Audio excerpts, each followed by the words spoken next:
Namaste. Welcome to the Happy Jack Yoga podcast. I'm Happy Jack, live from Beckley, West Virginia Public Library, here in this beautiful town, and I'm live with. Happy Hannah, and I am in close to Oslo in Norway. Nice. Yeah, on the road today, I'm visiting our dear friend Mars, and he's got a beautiful place out in the nature, and I've been enjoying the last few days.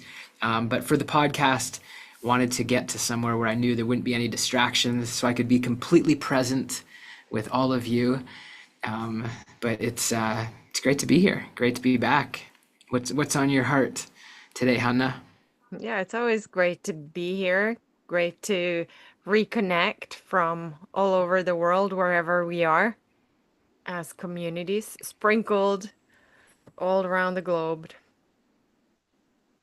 Yeah. Yeah, absolutely. And so, as I think about that, one thing I wanted to share about today has to do with our vision. And this is actually something that's a big part of our 200-hour yoga teacher training.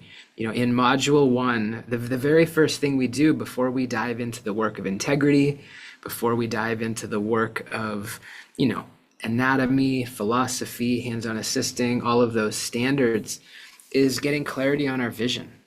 It was like, what good is a map if we don't know where we are and we don't know where we're going, right? It's just like a pretty tool. So to really have that clarity. And so here in West Virginia this week, there's a program. It's called Vision Quest, and our friend Mars, it happens on his property.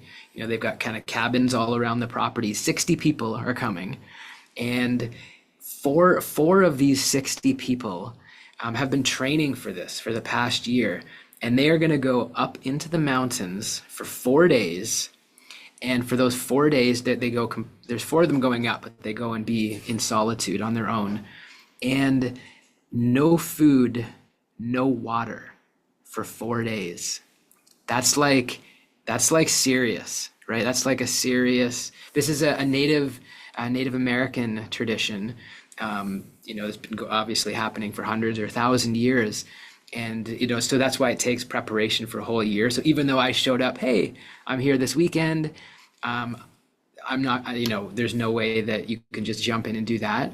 But the other people, so the other 56 people, let's say, they stay down at base camp.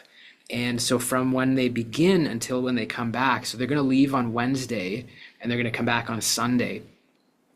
And there's a fire, so we get a big, huge ceremonial fire. Kind of, there's like a ritual beginning to kick off, and then a closing ceremony as well. That fire stays going for the whole time. So there's going to be somebody there keeping the fire going all through the night for these days. And beside this big ceremonial fire are two sweat lodges. I think they're called inipi or something. I haven't been to the orientation yet, but they have these two sweat lodges. And so every morning and every evening there's a sweat. And so you can go in for like an hour and a half, or, less or more as you like. But I can just tell, just like seeing the space, how powerful it is. I can just visualize myself being in there in the pitch dark. We've done it in Mexico, right, Hannah? You're like in the pitch dark. Except for these red hot rocks, right? Because they've been in the fire, and just like heat and steam. And although it hasn't been explained to me yet, I'll have more to share next week, our next podcast. I feel that, some deep clarity will come from this. This is a different experience than sitting in the library at Harvard or Beckley, West Virginia. I think it's going to be sitting in that sweat lodge. Yeah, and I don't know how they organize it, and maybe it differs in between the different traditions because there's many indigenous practices that come to sweat lodging and sweating in the Americas, really. So it's going to be exciting to hear what you learn about the tradition and what the procedure is. But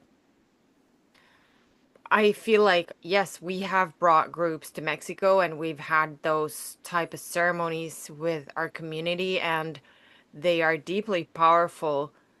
And now it sounds like you're almost like in a retreat yourself, where Mhm. you'll go through the procedure and you'll go several times into the sweat lodge. And I think that's really powerful too, because you um you'll do it many times, right? Yeah. And have guidance. And then I assume you're with elders, not just Mars, Yeah. but also the indigenous elders who will teach how this all works. Yeah. Yeah, who traveled here from Mexico. So Oh, they came from Mexico. the facilitators, they've come from Mexico. Okay. So it's like it's legit. They've been doing this for 50 years. They're in their 80s. You know, this Wow. is like real serious. But like you say, it's more. We've done it in Mexico a couple times, and Pam said Peru. Um, and that was like a one-time experience, which is powerful in itself. Hmm. But like I'm just visualizing doing this like twice a day for an hour and a half each, like for 4 days. And it's not, although it's going to be very powerful for us, really the point of the rest of us, right? 56 of us at base camp, 4 people going up into the mountains to fast. We're there at base camp really to support them, like emotionally, spiritually. We're eating for them. We're purifying for them. Like these are just little bits that I haven't been to the orientation yet, but I'm really curious to hear about how this works. And I think it's a beautiful concept. And I guess really the intention is like they basically they just go up there and again, I haven't had it explained to me yet, but it sounds like they just get incredible clarity on their vision, on like, what am I supposed to do? What am I going to do with my life? What am I going to use this time for? Because when you're just up there and there's no food and there's no shelter and there's no water for 4 days, like you probably eventually all some of the material things just start to fall away and you just get immense clarity. And although what we're doing at base camp is, just a fraction of that, I really feel that some deep clarity will come from for myself as well. Yeah. Yeah, absolutely. I'm sure you're going to have powerful insights. There's so much I want to say about this. One is coming back to Lisa Miller. I often talk about her. She's a professor you've had at Harvard Divinity School, and she's actually a professor at Columbia in New York City. And she's written a book called The awakened brain. The Awakened Brain. Yeah. Yeah. And in that book, she shares her journey to her children. They had difficulties conceiving, and she pretty much conceived her first child in the sweat lodge, in that they adopted a child. So it wasn't, uh, you wouldn't obviously reproduce in the sweat lodge, but with the indigenous, she was invited to join um, somewhere in America and with elders, and they would call for her son. They would pray for her, and the women in that sweat lodge came together to discuss their children. So it was a very powerful story about what's possible through that work, and actual real life work. Her story um is incredibly powerful, because typically people might not want to share such personal transformation stories from this type of traditions, because our culture doesn't have much space for, let's call it, the alternative or the spiritual world, unless it's organized, like organized religion. So I'm excited for you to see what you learn. And then the other thing that makes me think about is when you said that this base camp is there to support the 4 people who go on their vision quest into the mountains. It makes me think about how connected we are. Mm. And that too, with modern science and the telepathy tapes that I often also talk about, which is a podcast series that I find deeply fascinating. They discuss how actually at the base of everything there is consciousness, and that is how we are connected on more layers than what our rational mind can grasp. So you'll probably have some really powerful insights around that too. Yeah. I sense it. I just sense that. And for those who are listening to this right now, if you're kind of newer to Happy Jack Yoga, don't worry. If you join the 200-hour Hero's Journey yoga teacher training, you're not required to go 4 days in the mountains fasting with no food and water. But there is opportunity to get clarity on our vision. And we take them through a different process. But I sense that it's so powerful because the guy that I met yesterday, just briefly, and he's going to be one of the guys who keeps the fire going the whole time. And as I was just asking him questions about the whole thing, just like random questions, learning about it, I discovered, he did it himself 10 years ago. He came he went and he was a quester. So he went up there for 4 days, did the whole fasting. And he said it was such a powerful experience. So of course he came back and then was part of the community support. Within a very short period of time, he left his home in the Washington, D.C. area, and he's now moved out here. He lives in the middle of nowhere, West Virginia, and this is what he does. Like, this is like his life. This is his community. And I'm just so fascinated to not that all of us are going to take a path like that, but there must be something really powerful for somebody to give up their life, whatever their path is in the city, and just come out here and be a part of experiences like this, because it happens monthly. They do it every month. Wow. Yeah, it's just like an ongoing thing. Mm. I think that our modern society is changing right now. I feel that, is my internet not working? I'm gonna keep going here. Um, Did my internet cut out? yeah, just for a sec, but I think we're both back. I think We're there's back into bad weather here, so if it happens again, just so you know. yeah. And I feel like too, we get to whether we go on a vision quest like this or just engaging in deep meaningful conversations like we often do with the satsangs and the various community calls at Happy Jack Yoga University. We get to engage in the topics that are kind of on the hearts, right? Kind of right there, what are most important. And I was thinking about all the retreats, because Hannah, we've been meeting and planning the upcoming retreats for 2026, and we're super excited to reveal that soon. And I was thinking back to some of the first retreats that Happy Jack Yoga hosted, in Mexico. And, of course, our friend Henry was there, and there's lots of fun stories about that. But in the early days, this is when we'd have a retreat and maybe there would be a dozen people. And, I was newer, and something that I would offer to every participant at the retreat is I would offer a one-on-one coaching session, like just complimentary as part of and so I would meet with each participant for like a full hour at some point during the breaks, because we always have a few hours of break. And I was just reflecting on that. Somehow I thought of it the other day, and I would kind of open up the conversation of like, hey, is there a certain aspect of life you feel called that you want to investigate? Is it your career path? Is it your health and wellness? Is it finances? Is it relationships? And I found, that first retreat, every single student, the conversation went to relationships. And I just thought that was interesting. Either there were people who were in relationships that were, struggling or challenged a little bit, or there were people who are not in relationships, wanting to be in relationship. But I just thought, interesting. It is an important topic, and something I've been thinking about as I've been here in West Virginia, in the middle of nowhere, in this cabin, in a wilderness paradise, and just a beautiful space, and enjoying it and relishing it and getting so much healing from it. And then also recognizing, it would be nice to share with somebody. It's like, because it's like, oh, I see this thing or I have this experience. And I'm not the kind of guy that pulls my phone out and takes photos. Like, I see so many cool things, but I just don't take photos of it. But it's like, oh, it'd be nice to share.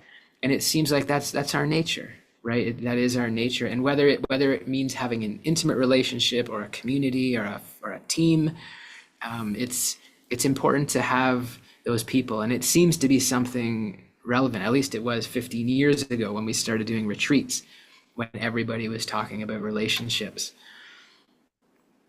Yeah. Yeah. I think healing is relational, right? And that's why we do sharing circles where we're in it together. We share what's on our hearts, and things shift and change when we can connect through our heart space. And going back to what you were saying about the vision quest and the 200-hour yoga teacher training being like an opportunity to go on a vision quest for anyone who doesn't want to not eat for 4 days in the wilderness, but actually do it at home. I and also all of us as a community, to me, like the 200-hour isn't just a 13-week thing. Like I feel like we call it the hero's journey, but we're always on the hero's journey. That's what is relevant about us coming back together again and again for years. We have, yogis who come together because they did the 200-hour, and now it's like we are this group of people who are living life with a sense of curiosity and self-inquiry that we do in relationship as a almost like a group of friends or something. Yeah. Yeah, it is beautiful when, and that's finding people who are on similar journeys, asking similar questions. These deeper questions in life. Who am I? What do I want to do with my life? How can I make a difference? How can I be the best version of myself? And it's kind of cool that, I mean, that's why we've given up our previous career paths, to be a part of this work and to be engaged in this work, because it is deeply meaningful and transformational. And I heard this quote. Yeah, I heard a couple of quotes that I wanted to share. And so one is, don't listen to your loudest desire, listen to your deepest desire. And I was thinking about that because there might be like loud, it might be pressure or external, like, oh, I'm just hearing this all the time, I should do this. But rather like really getting clarity, what is our deepest desire? And I Mm. feel like as I'm looking forward to getting some of that clarity through this sweat lodge experience over the rest of the week, um, because it's easy to get distracted. So many exciting opportunities, so many things that we could be doing, but what matters most? And as I've been reading this Enneagram book, it's so fascinating. I've been reading it, and I think you'd love it, hun. It's like totally, it's like psychology and spirituality. Like that's what it is. So I think I'll lend this book to you after. But learning about myself, I'm a type 3. I'm learning. I'm pretty strong, which the achiever, and there's benefits that come with that, but I see all of the weaknesses that come with it as well. And but yeah, I'm looking forward to getting that deep clarity. And it feels like it's an ongoing process. Like we got that during our sabbatical in 2020, so much clarity. And maybe I'm a little bit excited about, that kind of level of clarity again. But like you say, the hero's journey, the cycle continues, right? It's not like, oh, we go through the journey, we face the adversity, we rescue the princess, we bring the whatever souvenir back home, but Holy then Grail. the Holy Grail, but then it begins again. Mm. Yeah, Yeah. it's like an ongoing process of, let's call it revealing, like what reveals itself to us moment by moment is for us to discover. Only you can know what when your heart is connected to your vision, to your deepest or your loudest desire, and it's an exploration. That's why I think it's always so meaningful. I never get tired of the hero's journey or the 200-hour or our sharing circles or our conversations, because it's fascinating to me what reveals itself continuously. It's like this flower that keeps on blooming, and it reveals always new depths and new facets of light. And so it's almost like a sometimes I wonder, I hesitate to call it the process of awakening because sometimes it feels like the lights go out. And it's not so awakening, but that's why I think reframing the the the purpose even of Happy Jack Yoga is to together take some time out of our lives to Mm, discover and discuss what reveals itself to us. And then when we are at the core of our hearts, it resonates. Like we're not in West Virginia in the middle of the bushes like you are, but what you share, it's inspiring because you are sharing from your heart. You're discovering as you speak, you're discovering what is revealing itself to you. And they say that in, not that this is necessarily trauma work, but we're neurologically wired to need another brain in the process of integrating and receiving life. So it's, I mm. think it's a basic human need, and our system, our society that has been built up, it got really busy with, industrialization and production and all of the great things that came with that. Like we're all living like kings in today's world in the West, I think. A lot of us have great comforts. And though we forgot to cultivate uh, the deepest yearnings of our heart, like spirituality. And that's why I was earlier saying I think our society in a way is now embracing and including our need for connection and not just between each other as like yogis or human beings, but also to a higher purpose or a more subtle sense of purpose of spirituality or any type of idea of a higher possibility for us. Like we've noticed that just making money isn't the solution to our deepest desire. Maybe to the loudest one, but not to the deepest one. Yeah. Yeah, I think it's like Jim Carrey. Many successful people have said, like, I wish everybody could become rich and famous. And so you realize that's not it. Like, you're still going to have that empty longing. And that's, yeah.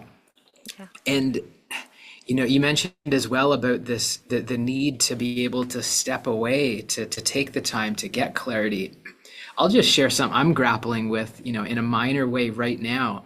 I had this amazing idea yesterday, and I even shared it with Mars and his family, and but I'm like insecure to move forward with it. And so here's the idea is for me to go completely offline for the next 4 days during this sweat lodge process. And it feels like it could be so powerful instead of checking text messages and WhatsApp messages and going on doing email, and there's always stuff to do, but to just really be a part of these morning ceremonies and out there splitting firewood and sitting by the fire and keeping the fire going and then doing the next sweat ceremony and journaling.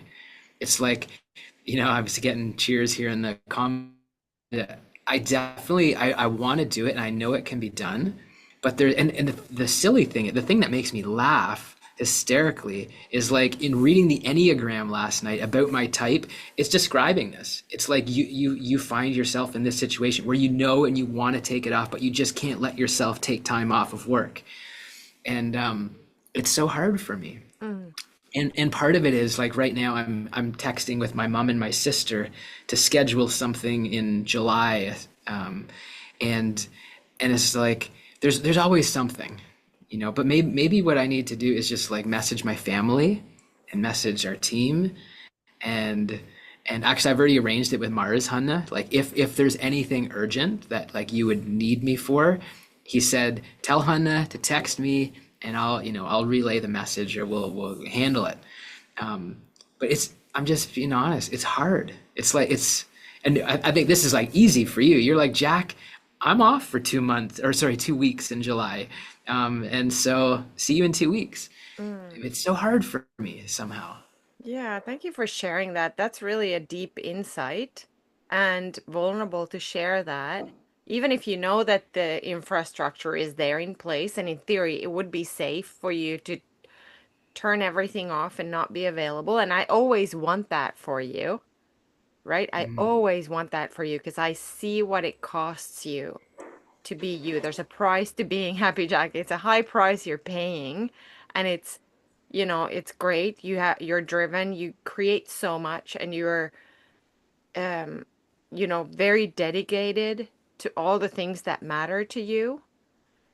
And though, like the cheers here in the chat, me too, I want you to do it. And I was also, while you were talking, I was thinking, like, you can totally do it. I can, you know, you can let your family know if there's anything, any reason that they need to reach you. Maybe share either Marcy's number or mine, mhm, and then we'll get a hold of you. And same for you. If you need us, tell Mars to, message me or us. And it's totally fine. It's exciting. And I know why we've said this 1,000 times. The one time when we did take a sabbatical, it changed your life. It seemed mhm, like you slept for like 95% of the time, mhm. I but needed it. something changed. You had deep insights from that 5% when you were awake. No, I slept 12 hours a night for every day for a week. Yeah, that was like I was after like a decade of pushing it, of Mm, leading retreats and serving with Tony Robbins, like a decade from 30 to 40, the age of 30 to 40. And then yeah, that week I caught up in sleep, 12 mm, hours a night for a week. But in the other 12 hours, I just journaled and I did read. I did read a lot of books, yoga philosophy, and just journaled. And we went for big long walks. yeah. And of course, you were so kind. You prepared all the food, so we had really healthy food and went for canoe ride. While it was snowing and like just really healing. Magical. It was magical. Yeah. Seriously. And the place also, of course, we randomly found it on Airbnb, but it turns out it was this massive wooden, um, I don't know, like a log home, but like a log castle. And the lady who owned it had Indian yogis, like I forget who it was, someone um, of a certain, you know, I guess, position that would come and lead retreats there. And we did not know Mm, that. So it felt like, I don't know, divine guidance and a sacred space. And yeah. incredibly, like, if you think of Canada and what you would think that Canada is with an like indigenous handmade canoe made of the bark of the birch trees. That's what it was like. The wildest hipster Canada scenario you can imagine in the Mm, middle of nowhere in a log castle. That's what it was. yeah. It was beautiful. And the point of sharing this is that when you did allow yourself to take that time off, magic happened. Your life had a massive shift in trajectory. Like you're talking about vision quests and Mm, deeper purpose. You found that you want to go back to school and you want to get a PhD in yoga, is what we said there and then. And then that process began. We did not know where, how, we didn't know if that's even possible. we weren't even online. Like we were offline that week, so we couldn't do any Googling. Mm-mm. It just got the clarity. Yeah. Yeah.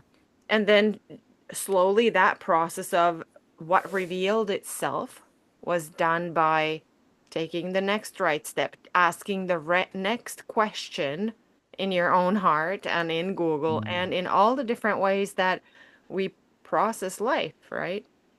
So Mm-hmm. imagine now being in that space with incredible people.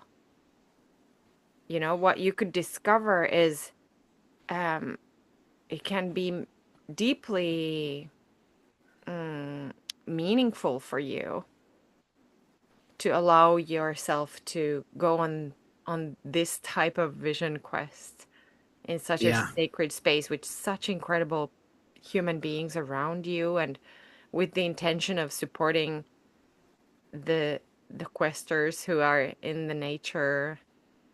Mm-hmm. Yeah, I mean, that's like you said, it was kind of divine how we ended up at that space in Canada. And I feel like this is also like just divine ending up here. Like it didn't make sense. We've got so much on the go, so many other things, I got other travel plans immediately after this week. But there was somehow called here because I trust Mars and I'm inspired by him. And so I see this as a window and an opportunity. I guess part of it, probably the last thread that's hard to let go of is I'm staying in a cabin by myself, and then like Mars and his family are, like a 7 or 8 minute walk away. So, and then it's like 15-minute walk to where the ceremonial fire is.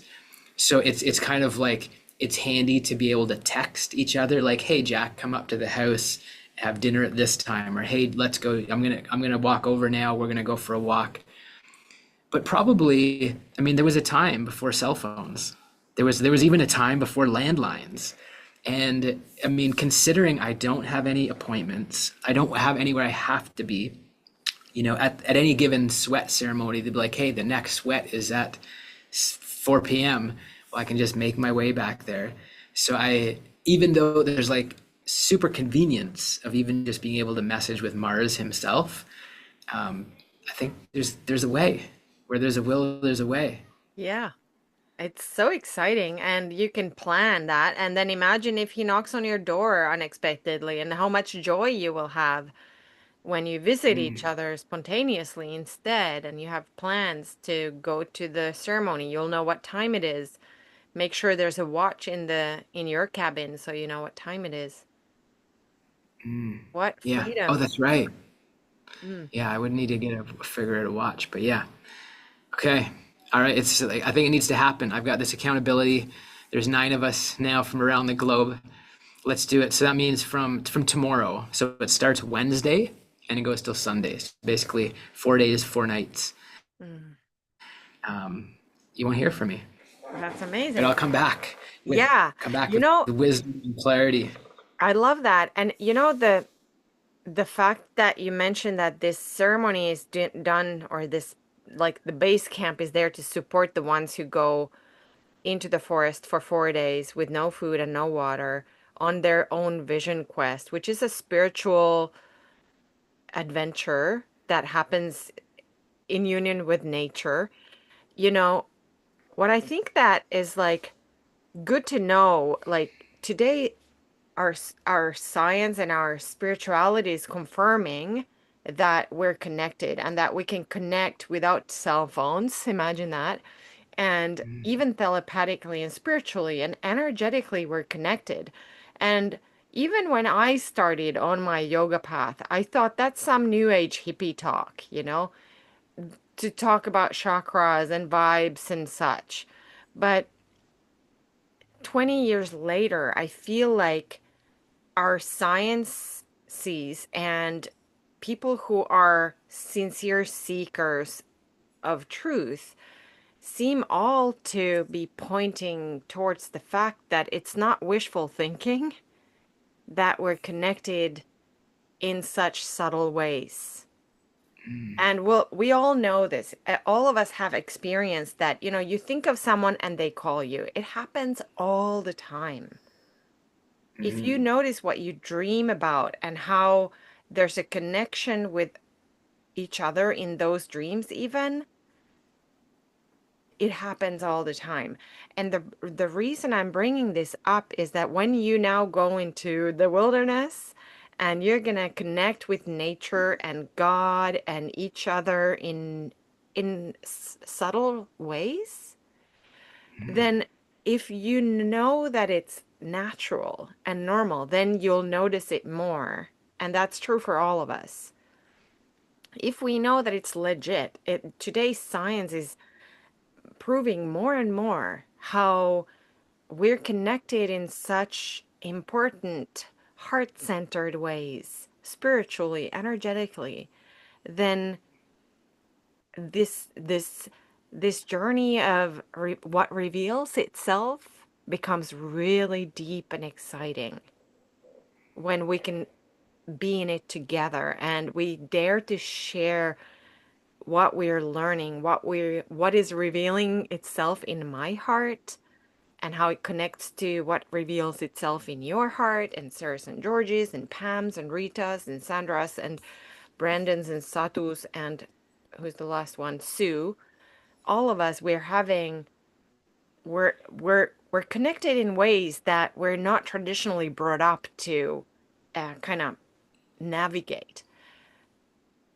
But through our um, this time of awakening, I hope it's a time of awakening where we need to find other ways to, there's no other way to explain the subtle connectedness, the deep sense of fulfillment that we get from doing our yoga together when we practice together.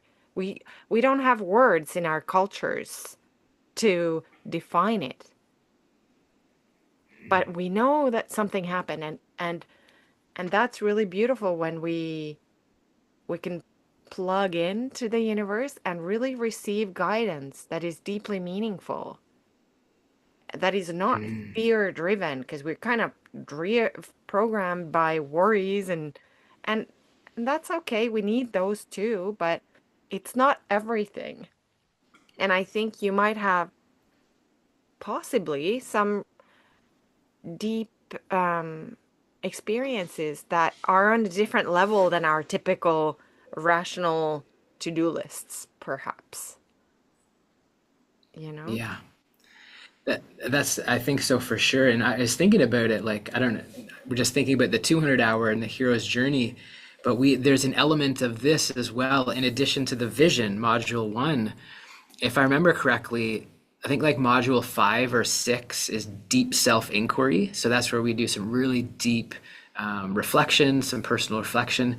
And then always the module after that is noble silence, Mm-hmm. which is where, and of course, not everybody can take a week off or shut off their devices, but inviting people to create that space, inviting the participants of the 200 hour hero's journey to create that space in their lives, to detach, to be able to receive. Mm. I'm not sure if I froze there. Do you No, you still did. catch me? Yeah, you got it. So, did I freeze now? Today we're connected I, uh, through the heart more than the Zoom. yeah, You're I think back. I think we're back now. I think it's, yeah, the weather. We had some pretty heavy rains here. Did it come through kind of what I was saying, or did it cut off? It did at some point. You were saying, can you reassume quickly? What was I saying? I forget.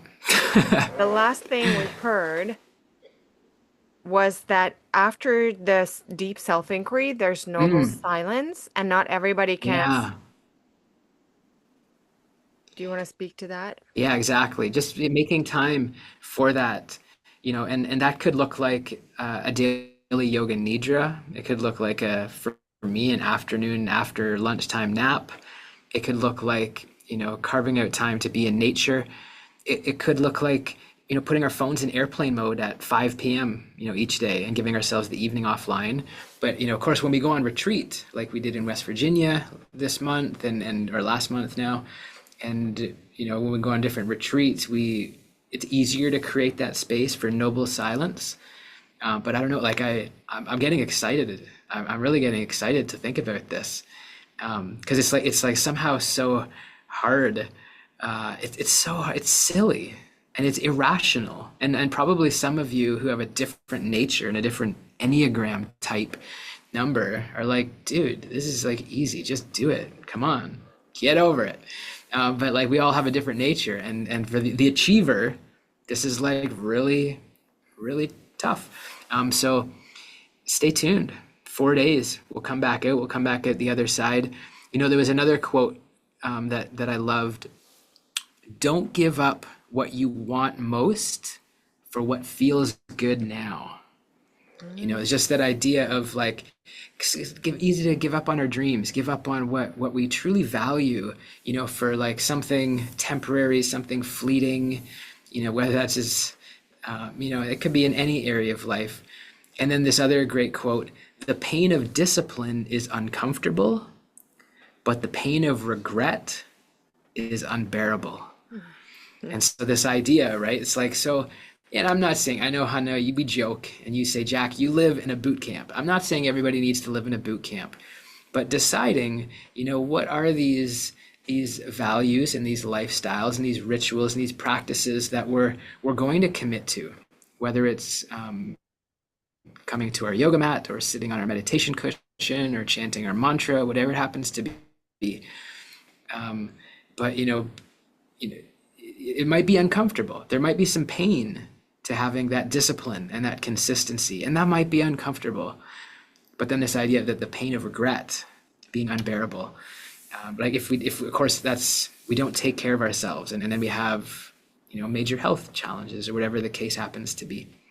But I just kind of this idea of all the quotes seem to kind of align with getting clarity. What is our deepest calling, our deepest yearning? What matters most? What do we want to do with our life? And who would have known that these are the kind of questions that we get to contemplate when we start becoming a yoga teacher? Going through our 200 hour, and then it continues. We think it's done. You think it's done when you get your certificate and hang it on the wall. That's just the beginning. No, not to overwhelm anybody who hasn't started yet, but that's like when the work really begins. But it's exciting and a blessing to be on the journey with others like those who are here with us now. Absolutely. I love the quotes that you shared, and it's fascinating how that you hear them as part of your boot camp, but I I I could hear them also differently. So I'm typing them into my phone because I want to remember them while you spoke. And I was Yeah. thinking about the pain of discipline being uncomfortable, but the pain of regret to being unbearable. To me, what I hear in that is also like the pain of discipline, but also like it can be uncomfortable to challenge ourselves. Am I quiet? You're back now. What You're back. what's the last thing Just I said? stating, you just read the quote. Now explain your thoughts. I was just thinking that I hear in it that the pain of discipline is uncomfortable can also mean that the it's uncomfortable to make the decision for you right now. It's it's almost like you Mm. have to discipline yourself to get offline, Mm. right? And and then though, like it's not like if you don't go offline, there's going to be regret, but when you come out on the other end of your experience, Mm. we wouldn't know what you will learn if you Yeah. don't do it. And so then that's a bit in a way, like it's possible that, like, imagine if we never did that week in the Canadian wilderness and we never came to think about studying deeper. We both went on to study after that week. And that to me is unbearable to think about. Who would I be now? Mm. What would Happy Jack Yoga be? Like the enrichment that came from all of the things that followed is difficult to even imagine. Yeah. And that That's a is good point. right. And that is what I mean when I say we navigate life, what reveals itself moment by moment. It's not just the pivotal moment where we are like, uh-huh, Vision Quest happened. I want to explore. We explore many things in our lives. Not all of the seeds planted will bloom into rainforests and passion flowers, but some things do.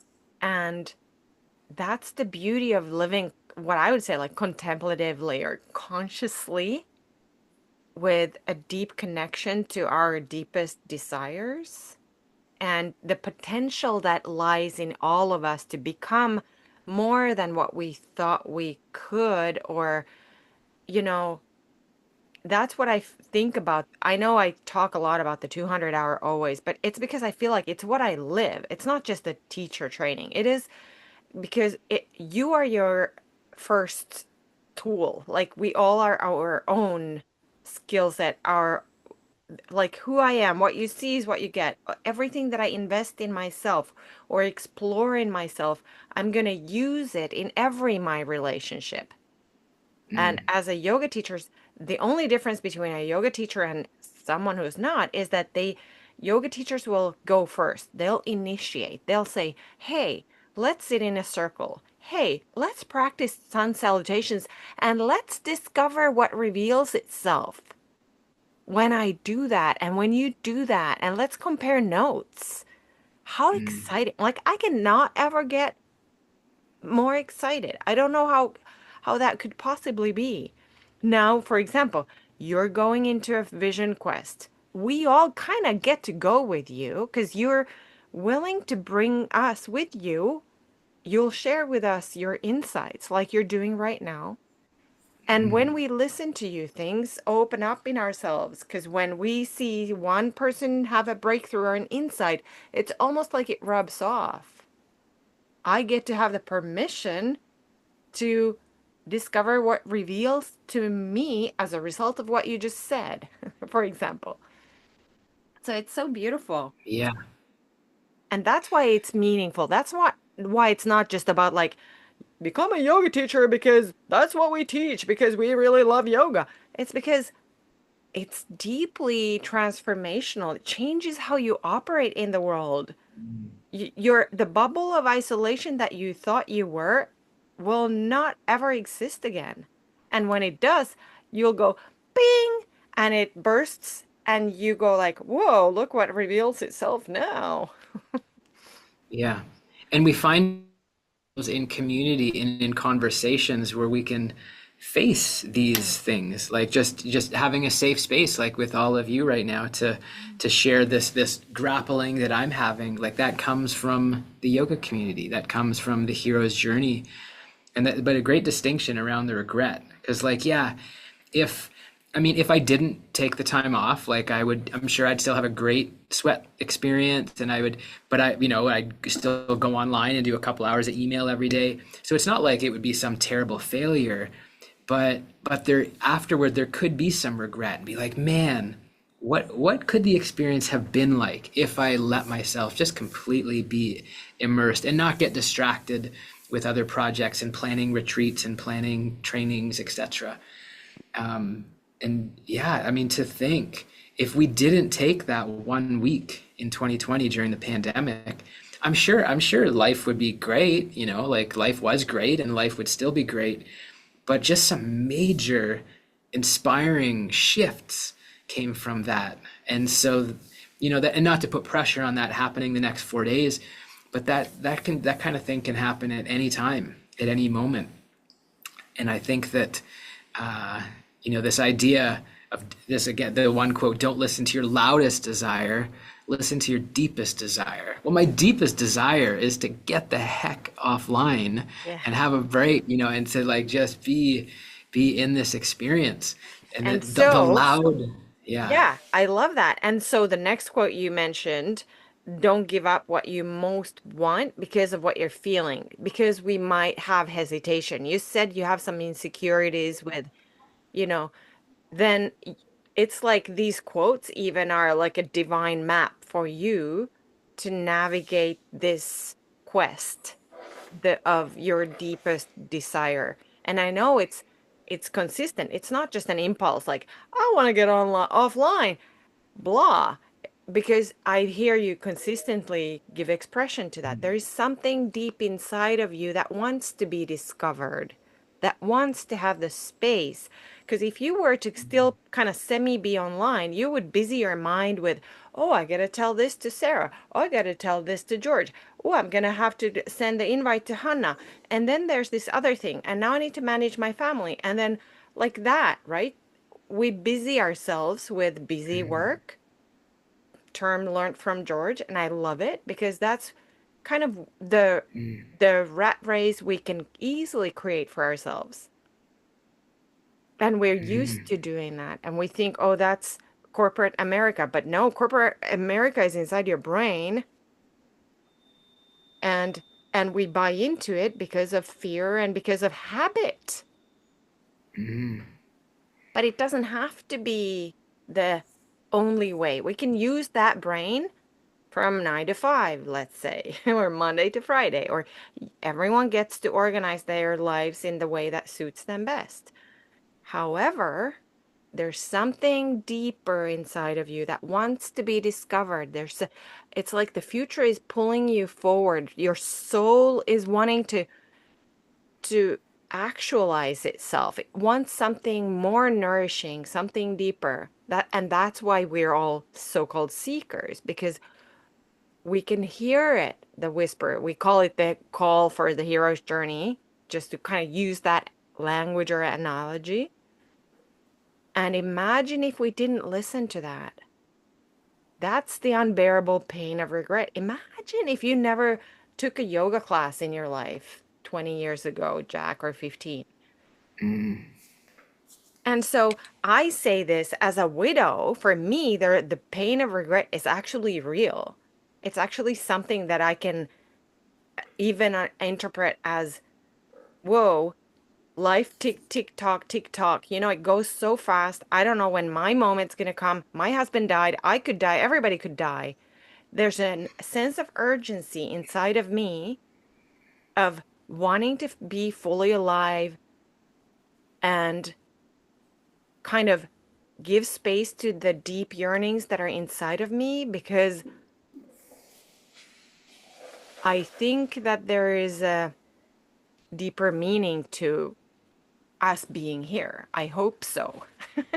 Yeah. Yeah, definitely. A couple things. I mean, one, you mentioned, imagine if I didn't, try yoga 15 years ago. About a month ago, I was talking to my first wife, and she was, we lived in the States together in Iowa while I worked for John Deere. And she was telling me, she's like, Jack, you always tell the story about your mom introduced you to yoga, which is true. But she's like, when we were living in Iowa, I tried to get you to go to a yoga class in 2006. So she wanted, and she said that I said, yeah, that would probably be really good for me, but I never did it. So like there was that, what might have happened, right? If I, 4 years earlier, 2006, when I was still a hard partier. But Yeah. anyways, no Maybe regret. maybe you wouldn't be divorced. Maybe you could have turned around your first marriage, or uh, we never know. But maybe you didn't give yourself permission to take 60 minutes off from your busy That's right. life. That's it. I'm sure that's what it was. I was working on my MBA at the time, working for a new career at John Deere in the States. And this is why I'll just say in these last few moments, this is why I know I need this experience. Like yesterday, I was just laying in bed. Mars and his family hadn't arrived yet, and I was out in my cabin, and I just had so many emotions. I cried. I had anger, and I was like hitting the mattress. Like, not that I was mad, but I was just like trying to get these emotions out. And I was like hitting the mattress, and I was crying, and I was journaling, and I was reflecting on this. And I was like, I actually meant to bring my journal. I would have read, most of the entry to all of you. Maybe I'll do it next time. But I just like, there's nothing wrong. I mean, I'm healthy. My family is all good. Everything is good with Happy Jack Yoga. Everything is good with everything. But I think it was just like this feeling of overwhelm, it's a major transition from, being the student to now back into this and thinking about so many inspiring projects ahead, but like which ones to pick and, whether to be in relationship or not, this like just a lot of big decisions.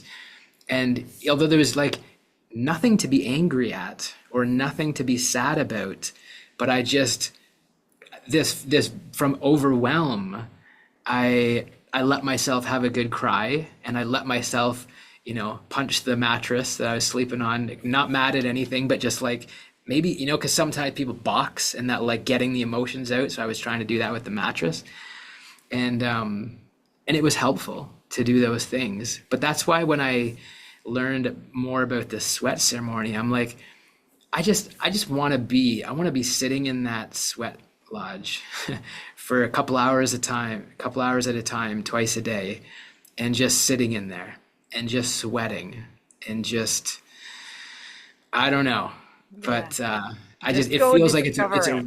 it's a ripe moment, you Yeah. know, like now it again, just it feels like it's a ripe moment to let go, to purify, and to see what gets revealed. And I'd love to be able to walk through. And I don't think anything radically big is going to change because I think we have some really nice clarity on the future of Happy Jack Yoga. But I guess I just want to have more inner certainty.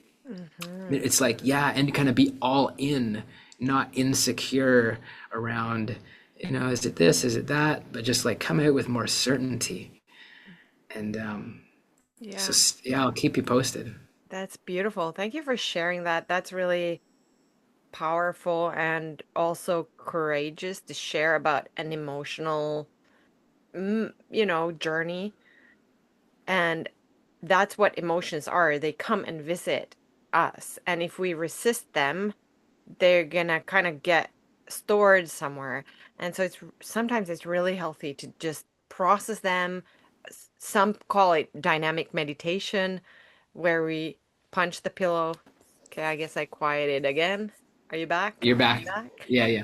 Some you said sometimes it's good to just. Process the emotions like a dynamic meditation when you can let the Mm, moments be, not avoid them, and and let them be experienced in your body. There's some mm, transformative power in that. And yeah. and also what you said, I know it's time to go, but you said about the vision quest, like, yes, probably not a radical shift happens. And typically, hopefully, radical shifts don't happen in sweat lodges like this, like a snap. If you look at Mm, to use the analogy of our retreat in Canadian forest the other time, those were seeds that were planted. And then that's why the hero's journey isn't just a one loop around. It's a mm, continuous process of what reveals itself and what is awakened in us, how we integrate that, and what we need to take the first step in order to get to the revelation of the second step. So that's mm, how it unfolds, and that's why it never gets old or boring because it's a yeah. continuous journey. I love it. Mm. Amazing. Well, it's super grateful to be here with all of you. And if anybody who's listening, and either you're inspired and excited and eager to hear what happens on the other side, or you're like, "Whoa, this is too much for me." But this is the work of life, right? And this is the work of yoga teacher training, the work of being a yoga teacher, the work of being in community, and working on ourselves. Yeah. So thank you, Hanna. Yeah. I'm just going to plug in if you want to join us. We've now made it such that our 200 hour is always, you can always join. You can start any time, anywhere in the world by joining our community and starting your own process of what reveals itself. Start today. That's the motto. Start today. It begins today. And we got many graduates on the line here with us right now. Mm, Awesome. Well, thank you so much. Thank you, Hanna. Thank you, everybody, for being here live with us. Wishing you an amazing rest of the day, and we will see you on the other side. mm. Namaste. Namaste.